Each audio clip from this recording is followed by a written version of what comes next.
तो ब्रेक के बाद एक बार फिर से आप सभी का स्वागत है। आपकी आवाज के दूसरे सेगमेंट पे हम पहुंच चुके हैं और अब जो हम बात करने वाले हैं इस कड़ी में खास करके बात छत्तीसगढ़ के विधानसभा का जो नया सत्र शुरू होने वाला है उस पर हम करेंगे कि बजट सत्र है और इसी को लेकर हम चर्चा को आगे बढ़ाएंगे। हमारे साथ कुछ खास मेहमान भी होंगे।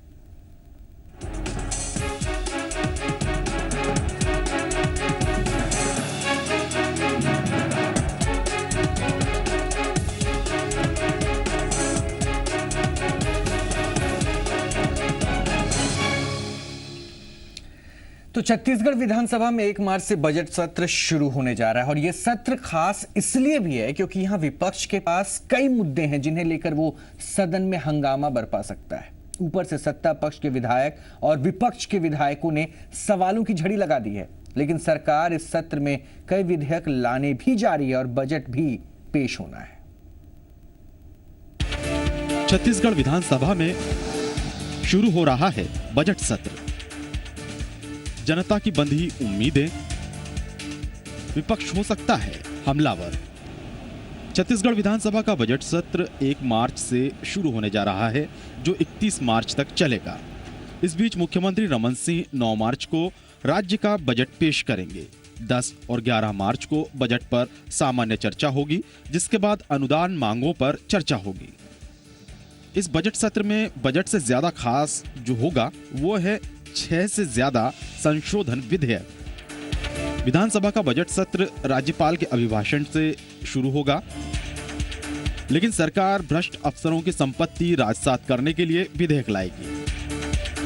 भ्रष्टाचार से संबंधित करीब 6 संशोधन विधेयक लाए जा सकते हैं, लेकिन बजट में खास तौर पर कुछ सेक्टर्स पर ज्यादा जोर होगा जिनसे प्रदेश की ज्यादातर जनता जुड़ी है और उनके पैरामीटर्स पर आने वाला बजट अच्छा, बहुत अच्छा या सामान्य कैटेगरी में रखा जाएगा। ये सेक्टर्स हैं कृषि, शिक्षा, स्वास्थ्य, सड़क, बिजली पानी, उद्योग और ग्रामीण विकास, रोजगार और इंफ्रास्ट्रक्चर।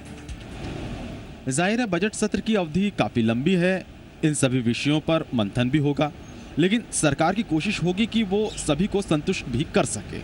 शायद यही वजह है कि सत्र में सवालों की झड़ी लग सकती। बजट सत्र के लिए अब तक 2310 सवाल लगे हैं। इनमें 1294 तारांकित प्रश्न हैं और 1016 प्रश्न अतारांकित हैं। यानी सत्ता पक्ष के विधायक तो सवाल करेंगे ही, लेकिन विपक्ष सरकार को घेरने के लिए रणनीति बना चुका है। लाजिमी है कि सत्र हंगामेदार हो। कुल 19 बैठकों में विपक्ष के साथ साथ सत्ता पक्ष के विधायक भी जनहित से जुड़े तमाम मुद्दों पर सरकार से सवाल कर रहे हैं, लेकिन सरकार भी इस सत्र में सभी को संतुष्ट करने के लिए तैयार है। विपक्ष अपनी बात करेगा, पक्ष और सत्ता पक्ष से उसका पूरा जवाब की तैयारी है और बेहतर एक बजट प्रस्तुत। समय कम पड़ने से आप लोगों ने देखा होगा कि हमने बीच में भोजन अवकाश को हमने रद्द किया है। 5 बजे 5:30 बजे तक जो सदन चलता है उसके समय को और वृद्धि किया है। इसलिए सदन में चर्चा के लिए जो भी विषय आएंगे पर्याप्त समय उसके लिए और दिया जाएगा। लेकिन हंगामे का सबब हो सकती है विपक्ष की रणनीति, क्योंकि विपक्ष के पास सरकार को घेरने के लिए जनहित से जुड़े कई ज्वलंत मुद्दे हैं और उन मुद्दों में विपक्ष शुमार कर रहा है ऐसे विषय जो कई मंत्रालयों को कटघरे में खड़े करेंगे। इस बार विपक्ष के पास बस्तर में प्रशासनिक आतंकवाद का मुद्दा है। इसके अलावा भ्रष्टाचार एक बड़ा मुद्दा है। सूखे की स्थिति, धान खरीदी, किसानों की आत्महत्या, नौकरियों में आउटसोर्सिंग, वन भूमि सामुदायिक अधिकार पट्टा सीमित करना और मनरेगा में गड़बड़ी जैसे दूसरे मुद्दे भी अहम होंगे। और इसके संकेत सिर्फ प्रश्नों की संख्या के आधार पर ही नहीं मिल रहे, बल्कि विपक्ष ने खुले तौर पर इन प्रश्नों को अब तक सार्वजनिक मंच पर भी उठाया है। बहुत सारे मुद्दे हैं जो विधायक दल में चर्चा हो चुकी है और 1 तारीख को विधायक दल के नेता के साथ और बैठेंगे। यहाँ बस्तर में लोकतंत्र नाम की कोई चीज़ नहीं है। यहाँ किसान परेशान है, मजदूरों को रोजगार नहीं मिल रहा है, महिलाओं पे अत्याचार हो रहा है, बेरोजगारों की नौकरी छीनी जा रही है। ये सारे मुद्दे हैं जिसको लेकर हम विधानसभा में सरकार को घेरेंगे। यानी उम्मीद के मुताबिक छत्तीसगढ़ में कृषि क्षेत्र के अलावा सभी क्षेत्रों को इस बजट से बहुत कुछ खास मिलने वाला है, लेकिन बजट सत्र के हंगामेदार रहने के आसार भी ज्यादा हैं। बहरहाल विपक्ष के पास कई मुद्दे हैं। जाहिर है इन मुद्दों को विधानसभा में एक सम्मिलित आवाज भी मिलेगी। रायपुर से देवेश तिवारी के साथ ब्यूरो रिपोर्ट, जी मीडिया। तो वाकई कई मुद्दे हैं जिस पर हो सकता है विपक्ष हंगामा खड़ा करे, विपक्ष ढेरों सवाल पूछे और उसके बाद दूसरी तरफ सरकार पक्ष की भी कोशिश ये है कि विपक्ष के उठाए गए हर सवाल का जवाब दिया जाए, जैसे खुद मुख्यमंत्री भी इस बात को लेकर आश्वस्त थे। खैर, हमारे पास मेहमान जुड़ चुके हैं, उनसे मिलिए सबसे पहले, उसके बाद हम इस चर्चा को आगे बढ़ाते हैं। हमारे साथ राजेश तिवारी हैं, सचिव हैं कांग्रेस विधायक दल के, श्रीचंद सुंदरानी हैं, विधायक हैं बीजेपी के, साथ ही साथ अनिल तिवारी हैं, वरिष्ठ पत्रकार। तीनों मेहमानों का बहुत बहुत स्वागत है। सबसे पहले मैं सत्ता पक्ष से शुरुआत करूंगा। सुंदरानी जी, कैसी तैयारी है, क्या कुछ उम्मीद है, विपक्ष से किस तरह के सहयोग की एक कहते हैं एक चाहत भी होगी, हाँ ये उम्मीद भी कर रहे होंगे कि शायद हाँ विपक्ष भी हमें इस तरह से कंट्रीब्यूट करे? नहीं, 2016-17 का बजट आना है, छत्तीसगढ़ के विकास का मुद्दा है, छत्तीसगढ़ के विकास की योजनाएं बनेगी। इस बजट के माध्यम से जनता तक लाभ पहुंचाने का प्रयास किया जाएगा, जनता के बीच में अच्छा काम दिखे, सरकार का यह प्रयास होगा। बजट में बहुत बड़ी राशि विकास पे खर्च की जाए, ऐसी तैयारियां होगी। निश्चित रूप से कहीं न कहीं हम यह चाहते हैं कि विपक्ष इसमें सहयोग करे और कम से कम जो सरकार विकास के मुद्दों पर या योजनाओं के मुद्दों पर विपक्ष को सहयोग करना चाहिए, सकारात्मक भूमिका निभानी चाहिए। लेकिन मैं बड़े दुर्भाग्य से कहना पड़ रहा है, पिछले सवा दो साल में जितने सत्र हुए विपक्ष का रवैया सकारात्मक कभी रहा नहीं। विपक्ष ने कोई तथ्यात्मक बात नहीं की। कई बार विपक्ष ने अनावश्यक बहिर्गम करके मुद्दों को ही समाप्त किया। मेरा तो ये मानना है। सुंदरानी जी, एक सवाल मेरा और है, विपक्ष के पास मैं उनकी प्रतिक्रिया लूं उससे पहले मेरा एक छोटा सा सवाल आपके लिए है। क्या भ्रष्टाचार का मुद्दा अगर विपक्ष उठाए तो इसमें गलती है? क्या भ्रष्टाचार का इशू अगर विपक्ष उठाए तो क्या इसमें गलती है? भ्रष्टाचार का मुद्दा उठाए? नहीं सर, जनहित से जुड़े मुद्दों की अगर विपक्ष आवाज उठाए तो इसमें क्या विपक्ष की भूमिका गलत है? नहीं रोहित जी, मैं ये कतई नहीं बोल रहा हूं कि भ्रष्टाचार के मुद्दे विपक्ष उठाए कोई गलत कर रहा है या कोई अन्य मुद्दे उठाकर कोई गलती कर रहा है, मैं कतई नहीं कहता। लेकिन जैसे नान का मामला हुआ, नान घोटाले की बात कांग्रेस करती है, क्या ये कांग्रेस का उठाया हुआ मुद्दा था? मैं तो कहता हूं ये मुद्दा डॉक्टर रमन सिंह जी ने जनता के सामने लाया, एसीबी के माध्यम से छापा डालकर कार्रवाई कर उन्होंने अधिकारियों को चेहरा बेनकाब कर उसको भी कांग्रेस का अपनी बात करना चाहती है। कहीं न कहीं सरकार का रवैया तो देखें, आज भी सरकार चाहती है भ्रष्ट अधिकारियों की संपत्ति जब्त हो, वो अधिकार सरकार चाहती है। सरकार ने उस परिप्रेक्ष्य में काम भी करना प्रारंभ किया। आज बड़े पैमानों पे उन भ्रष्ट अधिकारियों। ठीक है, मैं आऊंगा, वापस आऊंगा सुंदरानी साहब, मैं आपके पास वापस आऊंगा। राजेश तिवारी जी, सुना आपने, एक सत्ता पक्ष की ये उम्मीद है आपसे कि सहयोग करके चलिए, तमाम सवालों के जवाब तो आपके वो देने को तैयार है। किस तरह के सहयोग की उम्मीद है वो आपने देख ली, लेकिन आपकी स्ट्रैटेजी क्या है? क्या वही आक्रामक और तल्ख तेवर होना अच्छी बात है, लेकिन क्या वाकई जिस कार्रवाई को पूरा होना जरूरी यहां पे है उसके साथ आप सहयोग करते दिखेंगे? निश्चित रूप से विपक्ष की जो जिम्मेदारी है वो कांग्रेस पार्टी हमेशा उसको निभाते आई है और आगे भी निभाएगी। सरकार का तो रवैया इसी से स्पष्ट हो जाता है कि विपक्ष के मुद्दों से जो वो भागना जो चाह रही है कि जो सत्र के जो साल में 60 बैठकें होनी चाहिए और खासकर जो बजट सत्र है वो 30 दिनों का होना चाहिए, लेकिन जो सरकार है मात्र 19 दिन की बैठकें आयोजित किया है। क्यों?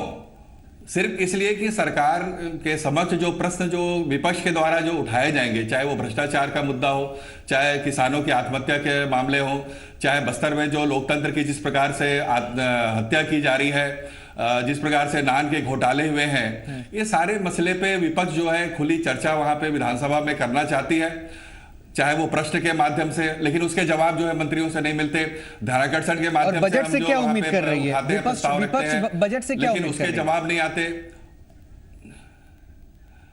देखिए, इसके पहले भी जो तीसरी बार सरकार बनाने के बाद जो मुख्यमंत्री ने चुनाव के पहले जो वादे किए थे उस सारे वादों को झुटलाने का काम किया। पिछले बजट में भी उन्होंने उन सारे घोषणाओं को जो भारतीय जनता पार्टी के थे उन किसी भी घोषणाओं को पूरा करने से उन्होंने इनकार कर दिया, चाहे वो किसानों को बोनस देने का मसला हो, चाहे बेरोजगारों को रोजगार देने के मामले हो, सारे जो मुद्दे हैं उनको उन्होंने छोड़ दिया।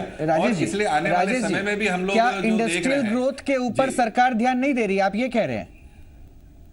जिन योजनाओं का शुभारंभ हो रहा है आपके ही स्टेट में प्रधानमंत्री आते हैं, योजनाओं का शुभारंभ करते हैं, तो क्या इस पे भी आपको डाउट लग रहा है? इस पे भी सवाल खड़ा कर रहे हैं?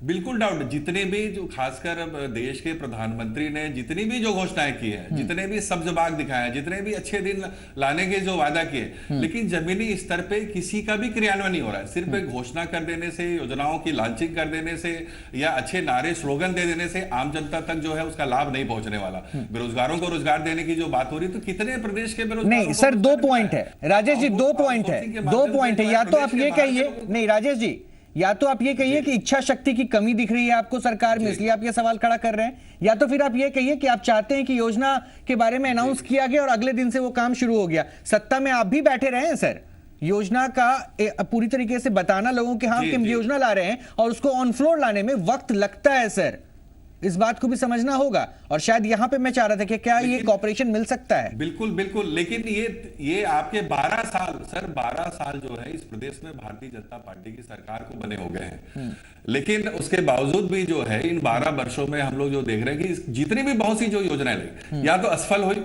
या फिर वो धरातल पे नहीं उतर पाई, या फिर जो वास्तविक लोगों को जो उसका जो लाभ मिलना चाहिए वो लाभ क्या नाम से नहीं मिल रहा है। सुंदरानी साहब, इसी वजह से हमको, चलिए ठीक है, मैं राजेश जी आऊंगा, वापस आऊंगा आपके पास। तिवारी जी मैं फिर से मौका आपको दूंगा। सुंदरानी साहब जरा जल्दी से जवाब दीजिए, ये 12 साल के शासनकाल के बारे में हो रहा है और ये सवाल इसलिए उठ रहा है कि इस बजट में भी जो वायदे पहले भी किए गए थे वो पूरा नहीं हो पाए, सत्र में भी क्या होगा, सत्र के टाइमिंग्स क्यों कम किए गए, ये भी सवाल उठा रही है कांग्रेस। देखिए,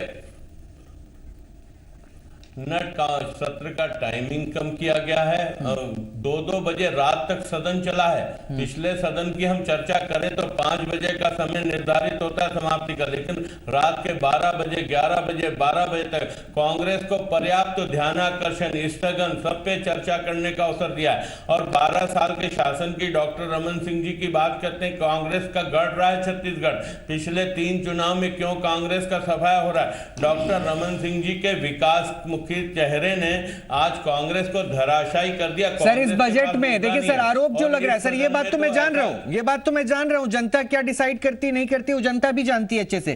सुंदरानी साहब मुद्दा वो नहीं है, इस बजट में ये सवाल उठाया जा रहा है कांग्रेस की तरफ से कि आपने पुराने बजटों में जो वायदा किया वो पूरा नहीं कर रहे हैं, तो इस बजट में क्या नया होने वाला है? देखिए, डॉक्टर रमन सिंह जी ने जो जनता के बीच में वादे किए हैं वो 5 साल के होते हैं। पहले 10 साल के कार्यकाल में जितने वादे किए थे पूरे किए थे। इस घोषणा पत्र में भी जो हम लोगों ने बातें कही थी उसको हम पूरा करेंगे, हमारी सरकार पूरा करेगी। कांग्रेस चारों खाने चित होगी 9 तारीख को। अनिल तिवारी साहब, अनिल तिवारी साहब, मुद्दे नहीं है। बिल्कुल सर, मैं आऊंगा। ये थोड़ा सा पॉलिटिकल जो राइवलरी है मैं इस पे और डिबेट करूंगा सर। मैं थोड़ा सा एक बार इस सत्र को और अच्छे से समझ लेता हूं, क्योंकि ये हमारे दर्शकों के लिए भी जरूरी है समझना कि इस सेशन में क्या कुछ होगा, इस सेशन से क्या उम्मीद एक आम नागरिक कर सकता है। छत्तीसगढ़ का वो निवासी जो कम से कम ढेर उम्मीद अपनी सरकार से करता है, अपने नेताओं से करता है, अपने माननीयों से करता है।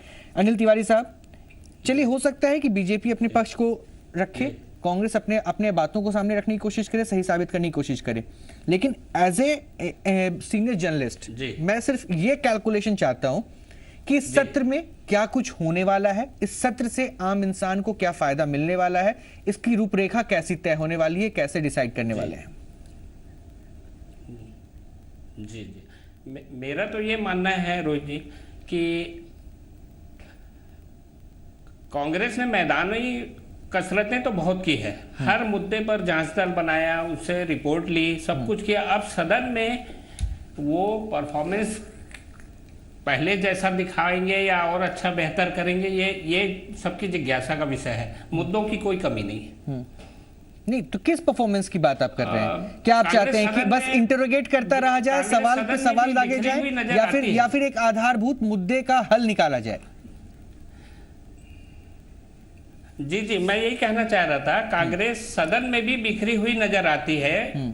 सदन में उनके सदस्यों की संख्या कम तो नहीं है, लेकिन एकजुट नहीं दिखते। ये तो मतलब आप खेमेबंदी की बात कर रहे हैं ना, सीधा बोलिए सर। दो गुटों की बात तो हमने भी देखी, पास्ट डेज में हमने भी देखी, 2 खेमा 2 गुट तमाम चीजें देखी है। तो सर ये सीधा बोलते हैं ना, एक जर्नलिस्ट के नाते हम कम से कम ये सवाल तो खड़ा कर ही सकते हैं। तो उसका एडवांटेज बीजेपी को मिलता है, उसका सीधा असर इनके बिल्कुल पड़ता है। चलिए स्ट्रेट वे मेरा सवाल राजेश जी आप ही से, आप खेमेबंदी में फंसे हुए हैं इसलिए आप काउंटर नहीं कर पा रहे हैं गवर्नमेंट को। अगर आप काउंटर प्रॉपर्ली नहीं कर पाएंगे तो सवाल यह है कि आम जनता के हितों की बात आप जरूर करते हैं, लेकिन शायद उसे पूरा कैसे करें। बहुत बड़ा सवाल यह है इस पूरे सत्र में, क्या फिर से वही एक खेमेबंद तरीके से कांग्रेस दिखेगी कि हाँ 2 गुट जा रहा है, 2 गुट अलग अलग पहलू को लेकर जा रहा है। शायद एक गुट की कोशिश ये होगी कि दूसरे गुट को पीछे करें। अब तो अमित जोगी भी अलग बैठेंगे। सवाल ही मैं इस बात से बिल्कुल सहमत नहीं हूं। अमित जोगी का क्या होगा? इसके पहले जितने भी सत्र हुए हैं, कांग्रेस पार्टी पूरे एकजुट होकर हर विषय को उठाया है और विपक्ष को घेरने का क्या नाम से कांग्रेस पार्टी ने बिल्कुल अपनी सशक्त भूमिका निभाई है।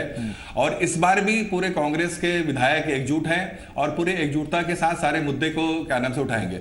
मेरा सबसे बड़ी बात यह है कि आदरणीय सुंदरानी जी इस बात को जो कह रहे थे कि इनकी पार्टी की लोकप्रियता है, तो अंतरगढ़ का जो सबसे बड़ा जो कांड हुआ, जिस प्रकार से वहां के विधायकों की खरीदी, जो प्रत्याशियों की ये टॉपिक अभी मेरा नहीं है सर। जिस प्रकार से एक कांग्रेस के राजेश जी इस टॉपिक पे मैं नहीं जा रहा हूं सर, मैं डिबेट को नहीं भटकने दूंगा। माफी चाहूंगा आपसे, माफी चाहूंगा। मैं इस टॉपिक पे आता हूं क्योंकि उस टॉपिक पे मैंने कई बार डिबेट किया है। मैं चाहूंगा कि बजट सत्र पे ही हम बात करें। और क्या बजट सत्र में कांग्रेस एकजुट होकर दिखेगी? क्योंकि जिस खेमेबंदी की तरफ आप इशारा कर रहे हैं वो भी मत भूलिए, वो भी मत भूलिए। माननीय बघेल साहब भी आते हैं यहाँ पे, माननीय बघेल साहब भी यहाँ पे आते हैं कार्रवाई करने को लेकर। एक अलग गुट भी वहां पे दिखता है शक्ति प्रदर्शन करता हुआ, अजीत जोगी गुट होता है। तो ये पहलू भी है सर। सवाल इससे जुड़ा हुआ है कि इस बजट सत्र में क्या होगा। या तो आप एकजुट रहेंगे तो हो सकता है सरकार पे आप काउंटर कर पाए। बिल्कुल एकजुट रहेंगे, बिल्कुल अमित जोगी का क्या होगा? बिल्कुल एकजुट रहेंगे हम लोग। इसके पहले भी एकजुट रहे हैं, अभी भी एकजुट। अभी 22 तारीख को हमारी कांग्रेस विधायक दल की बैठक हुई थी,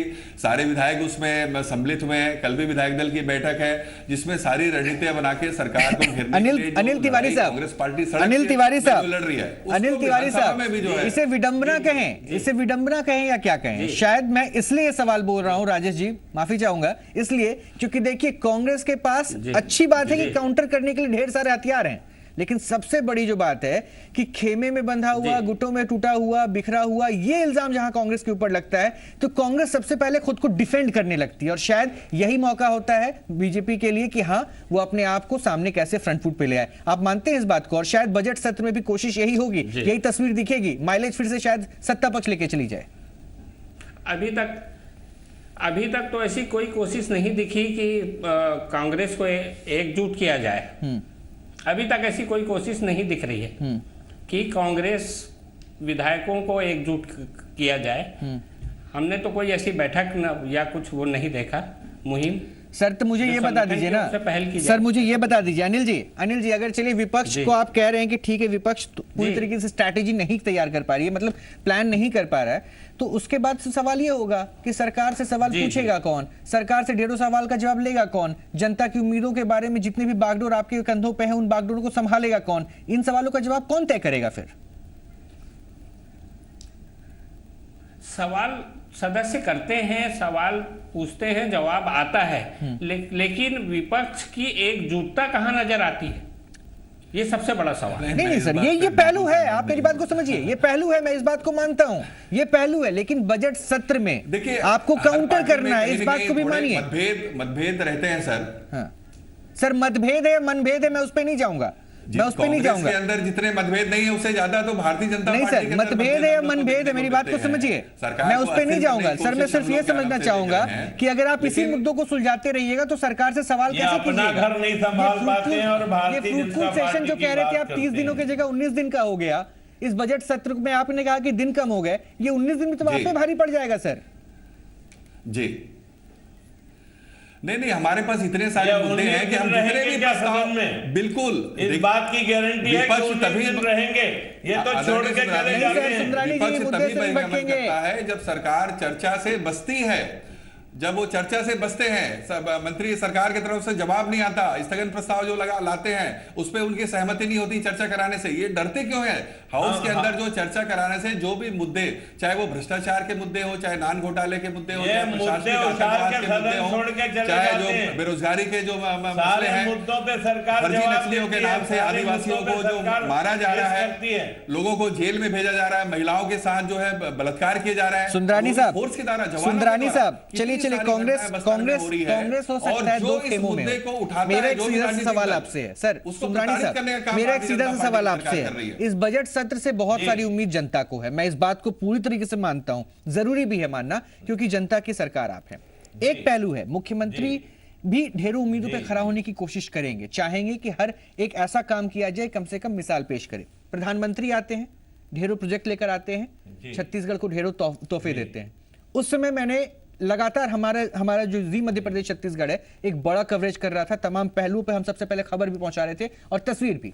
वहां पे एक पहलू हमने देखा कि सारी बातें पॉजिटिव दिख रही थी, लेकिन एक सवाल उठ रहा था, आम नागरिक हो या वरिष्ठ पत्रकारों का पैनल हो या आपका विपक्ष हो, सर भ्रष्टाचार इस तरह से पांव पसारता जा रहा है कि ये क्या फ्रूटफुल हो पाएगा, नहीं हो पाएगा, कितना फायदा दे पाएगा, नहीं दे पाएगा, ये सवाल बहुत अहम था। और इसीलिए इस बजट सत्र में जो सबसे बड़ा सवाल मैंने उठाया था, क्या भ्रष्टाचार के इशू पे सरकार खुलकर मुखर होकर कुछ ऐसा एक रास्ता दिखाएगी? निश्चित रूप से दिखाएगी।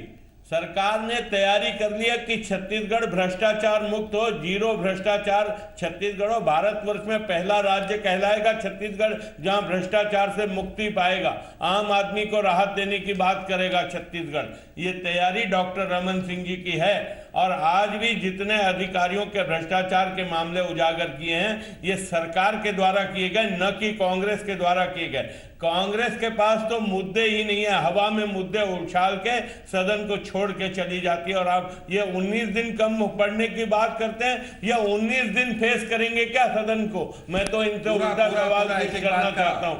ये तो आधे में छोड़ के चले जाते हैं, हर मुद्दे पे छोड़ के चले जाते हैं, कई बार तो सदन का बहिष्कार कर देते हैं। तो ये कहां पे वहां रहेंगे? और एकजुटता की बात करते, मैं पूछता हूं अमित जोगी जी का क्या करेंगे? ये पार्टी ने निर्णय सब कर चुका है। और सब भ्रष्टाचार की जो बात कर रहे हैं, जो देश के जो मुखिया हैं उनके परिवार के सदस्यों के ऊपर आरोप लग रहे हैं। क्यों सुंदरानी साहब नहीं, मैं सर उस टॉपिक पे नहीं जाऊंगा, मैं उस टॉपिक पे नहीं जाऊंगा सर। बजट सत्र पे हमें चर्चा करनी है, बजट सत्र पे सरकार की तरफ से क्या कुछ उम्मीद है, मुझे उस पहलू पे रहना है सर। मैं इस टॉपिक से नहीं भटकूंगा क्योंकि मेरे पास वक्त बहुत कम बचा हुआ है। राहत देने का काम सुंदरानी साहब, ढेरों उम्मीद की बातें हुई, ढेरों उम्मीद की बातें हुई, किसानों को लेकर ढेरों हितों की बातें आज बजट में भी पेश कर दिया गया। अब रमन सरकार से क्या उम्मीद? किसान कर सकते हैं, महिलाएं कर सकती है, बुजुर्ग कर सकते हैं। मैं इन तीन तबकों की बात इसलिए कर रहा हूं क्योंकि इन्हीं तीन तबकों पे लेकर पूरी तरीके से फोकस होने की बात होती है। निश्चित रूप से सरकार गांव, गरीब और किसान के प्रति जिम्मेदार है, महिलाओं के प्रति जिम्मेदार है, महिलाओं की सुरक्षा के लिए जिम्मेदार है। हम लोग इसको सारा पूरा करेंगे। डॉक्टर रमन सिंह जी किसी वर्ग को निराश होने नहीं देंगे। आने दीजिए 9 तारीख का हमारा बजट। कांग्रेस क्या कहती है इसमें? राजेश जी, आपकी एक्सपेक्टेशन बताइएगा प्लीज, काउंटर में छीटाकशी ना हो, एक्सपेक्टेशन बताइएगा। बिल्कुल इनसे सरकार से उम्मीद नहीं है। ये गांव, गरीब और किसानों की बात कर रहे हैं। 60 किसान इस प्रदेश में कैसे आत्महत्या कर लिए? इस 117 तहसीलों में अकाल जो है घोषित हुआ है, लेकिन ना तो वहां के किसानों को मुआवजा दिया जा रहा है, ना वहां पे राहत कार्य किए जा रहे हैं, और लगातार किसानों की मौत की घटनाएं हमारे सामने आती जा रही है। महिलाओं की रक्षा की बात करते हैं। अनिल तिवारी साहब जल्दी बता दीजिए इस बजट में क्या कुछ देखने को मिल सकता है, उसके बाद मैं कंक्लूड करूंगा। अनिल तिवारी साहब। जी डॉक्टर रमन सिंह का लक्ष्य तो हमेशा गरीब, किसान, मजदूर यही रहे हैं और इस बार भी लगभग वही रहेगा। उन्हीं को टारगेट करते हुए कुछ नया की उम्मीद आप कर रहे हैं क्या? करेंगे ऐसा इस पूरे सेशन में, इस पूरे सेशन में कुछ नए की उम्मीद हो रही है क्या? भारतीय जनता पार्टी की सरकार इस पूरे सेशन में कुछ नए की उम्मीद हो रही है? नई उम्मीद जी हाँ, कुछ नई, गरीबों के लिए कुछ नई स्कीम ला सकते हैं डॉक्टर रमन सिंह जी। वैसे भी चुनाव ठीक है, बहुत बहुत शुक्रिया, बहुत बहुत शुक्रिया आप तीनों मेहमानों का मुझसे जुड़ने के लिए। कम से कम ये जरूरी है कि 1 मार्च से हमारी भी निगाहें उस पर जुड़ी रहेंगी, लगातार बनी रहेंगी, ये जानने और समझने की कोशिश भी करेंगे कि इस सेशन में, इस सत्र में, बजट सत्र जो शुरू हो रहा है, क्योंकि 9 तारीख को खुद मुख्यमंत्री रमन सिंह बजट पेश करेंगे, लेकिन उससे पहले निगाहें ये होगी कि इस सेशन में क्या कुछ खास ऐसी बातें निकली जो आपसे सरोकार रखे, हमसे सरोकार रखे।